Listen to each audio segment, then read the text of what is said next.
se llama Mbeá. Estamos largando. Me gusta hablar más del Mbeá porque guaraní viene después de la llegada de los españoles. Mbeá significa nuestro estilo, nuestra cultura. Mbeá.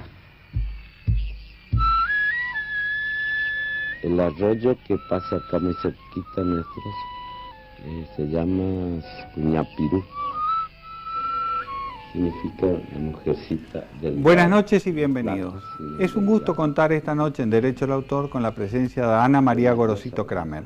Ella es una antropóloga social que ha desarrollado toda su actividad profesional, toda su vida aquí en Misiones. Ella es antropóloga social de la Facultad de Humanidades y Ciencias Sociales de la UNAM. Ha sido docente, es investigadora y también ha estado en distintas instancias institucionales de la facultad y de la propia universidad. Esta noche vamos a compartir parte de sus experiencias, de su intensa vida como investigadora y también como docente, porque es profesora emérita, de esto que es ser antropólogo hoy en Misiones y de todo lo que tiene que ver con las poblaciones aborígenes dentro o no de la sociedad nacional. Junto a Fernando Benza, como siempre, le damos la bienvenida a Derecho al Autor.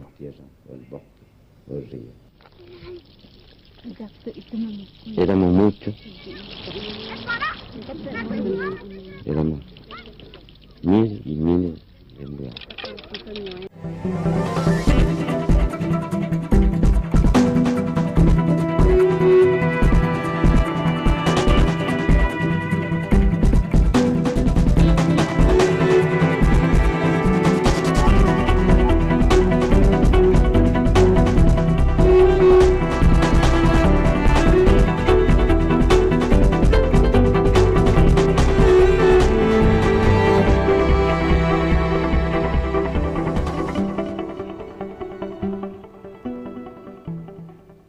Bien, como decíamos, un gran gusto contar con Ana Gorosito. Bienvenida, Ana.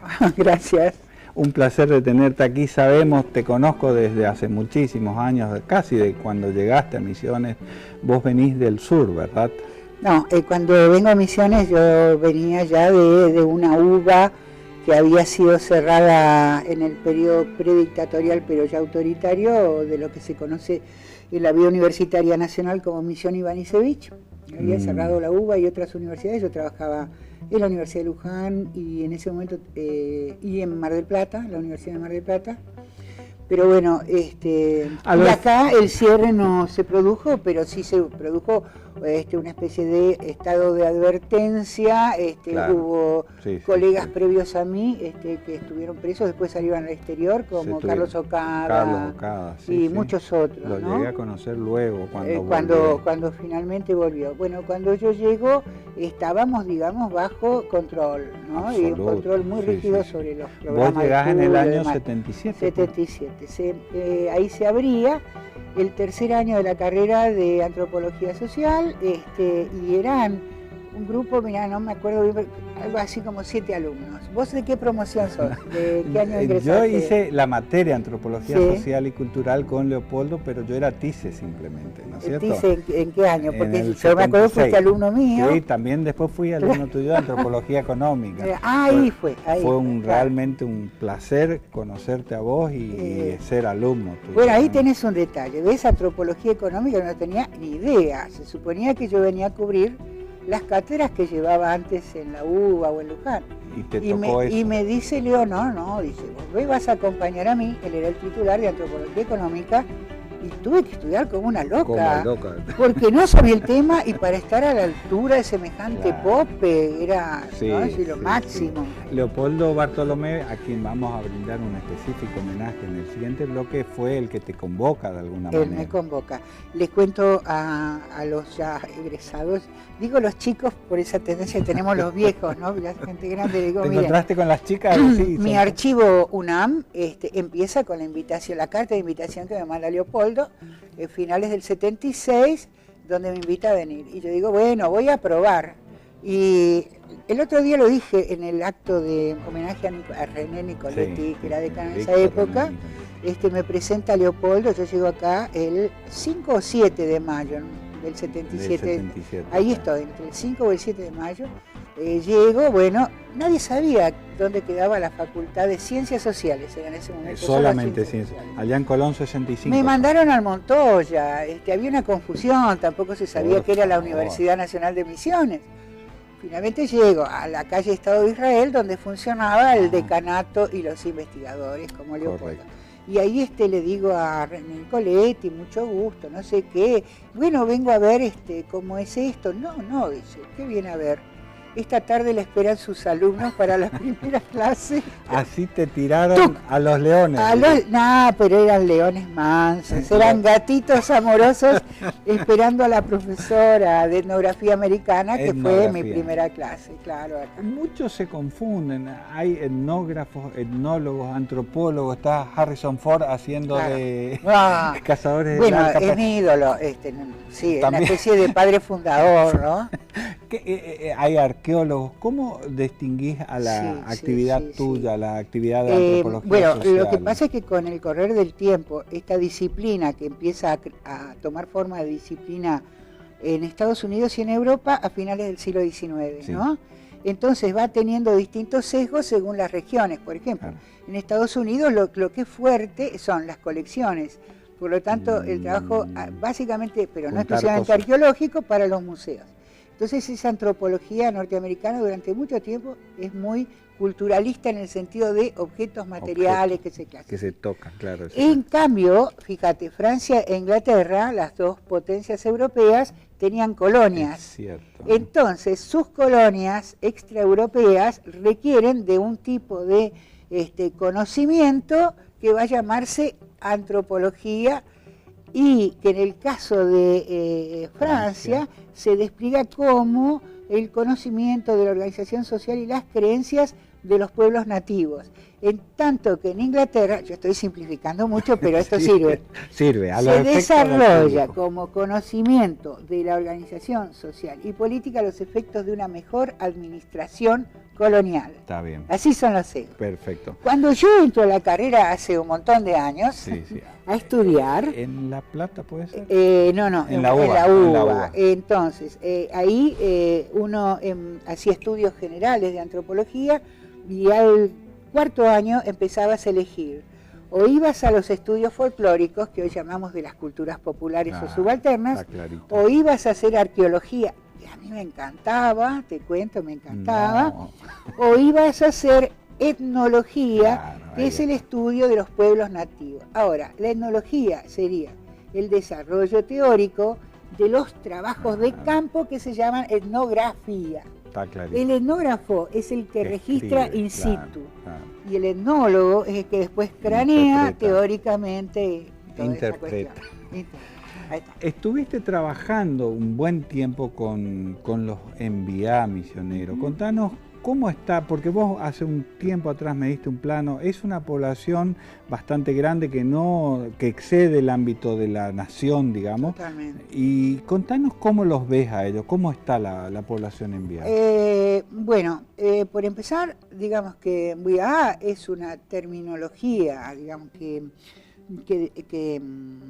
selecciona o que separa, se autoseparan o autodistinguen dentro de un gran conjunto llamado pueblos guaraníes. Guaraníes, directamente. ¿Cómo nación guaraní, como nación. muy apropiadamente se usó en el encuentro que se realizó hace muy pocos días en Cacupé, en el Rey de Montoya, el encuentro intercontinental de la nación guaraní. Entonces los Mbuya son uno de ese sector, ¿cómo están los Paita guaraníes, Vitera, entonces? etcétera. Entonces, fíjate, yo subí ayer una declaración general que difundió ENDEPA, el Encuentro Nacional de la Pastoral Aborigen, que tiene mucho que ver con la organización de este encuentro intercontinental, donde las cuestiones que se colocan son varias en cuanto a temas dramáticos, ¿no?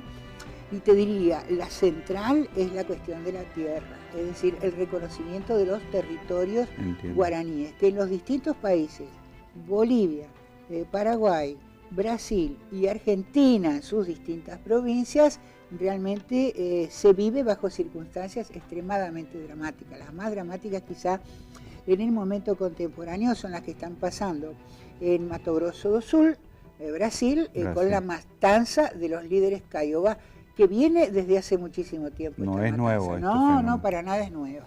Digamos, no ha llegado a esos límites de masacres a mansalva, pero sí es igualmente dramática, yo creo, en el caso de Misiones, asunto que creo que no terminamos de comprender, que es un asunto que provoca escozor, que era que quiere mencionar, o que a veces menciona, digamos, cierto periodismo oportunista, claro, condoliéndose de los indígenas, sí, pero porque es oportunista, digamos, pero la verdad es que es una cuestión de Estado muy difícil. Entiendo. Ana, justamente vos me recomendaste la historia de una indígena que se transformó en un documental, no es de Guaraní H, no sé si no es en Vía por lo menos. Mira, fíjate vos Fabiana creo que se llama. Damiana. Fíjate vos que la historia de los H también vivieron en Misiones.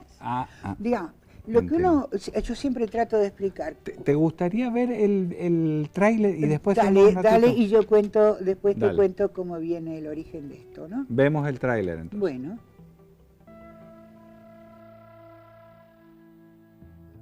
Una fría mañana de mayo de 1907, Damiana es obligada a posar desnuda para una sesión de placas que toma el antropólogo alemán Robert Lehmann-Nietzsche.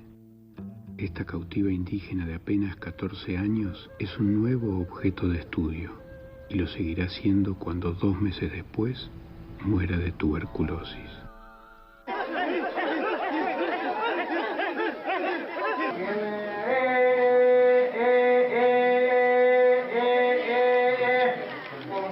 Nadie va a reparar ese dolor que está en nuestro corazón por la matanza, por el asesinato, por la dictadura que ha atropellado a nuestro pueblo, a patadas, y todas esas cosas están en nuestros corazones y están en nuestra mente. Damián ha estado ahí y da la sensación casi como que dejó su marca, ¿no? Porque se ve un color de la pared casi hasta... ¿Esta película la llegaste a ver, el documental? No solamente la llegué a ver, sino que vi muchos de los crudos. Alejandro Fernández Muján es un viejo amigo mío. ¿El director? El director. Bueno, charlé muchas veces. Vos sabés que Alejandro también estuvo en los últimos tramos acá en Posadas. Tuvo varias personas que lo orientaron, le facilitaron documentación. Es el caso de Graciela Cambas, el caso de Alberto Alcaraz. ¿Había información aquí también que pudo servir a la película? Conexa, porque ocurre lo siguiente. Este es el caso, digamos, es un suceso muy sangriento. Parece, por el momento en que ocurre, finales del siglo XIX, habitual, ni siquiera era considerado sangriento, que ocurre en Quiteria, que en ese momento Quiteria era una zona despoblada, un descampado, digamos, que correspondía a una hacienda, la de un tal Sandoval. Aquí muy cerca de Posadas. Aquí muy cerca. Entonces, ¿qué ocurre? Extrañamente porque está muy al sur de lo que es habitual, su territorio habitual para ese momento, finales del siglo XIX, una familia Ayé, que nosotros conocemos como Guayaquí, caza un caballo y se lo come, ¿no? Entonces el capataz de Sandoval y sus hijos van en persecución de los que le mataron un caballo, le robaron un caballo. Por el humito, más o menos se dan cuenta de dónde están acampados y entonces atacan con machetes y armas de fuego, le caen a la familia, matan a todos y solo se salva esta niñita que tendría entre 3 y 4 años llorando y que recibe el nombre de Damiana porque la masacre ocurrió el día de San Damián, el santoral San Cosme y Damián. Le llaman Damiana. Crigui, que es el otro nombre que aparece en la película, es el que finalmente los hallé hace 2 años ya, creo, no equivocarme con las fechas, cuando vuelven los huesitos de ella al Paraguay, son devueltos por el Museo de la Plata, dicen, bueno, para una Y lleva el nombre del alimento que su mamá podía consumir mientras estaba embarazada. ¿Qué alimento sería ese? Y entonces le ponen crigui, que es armadillo, que es cuis, que alguien me comentaba, fíjate que también es un animalito que está en extinción, ¿no? Perfecto. Muy bien. Vamos a ir a un cortecito y seguimos enseguida. Bueno, ya volvemos.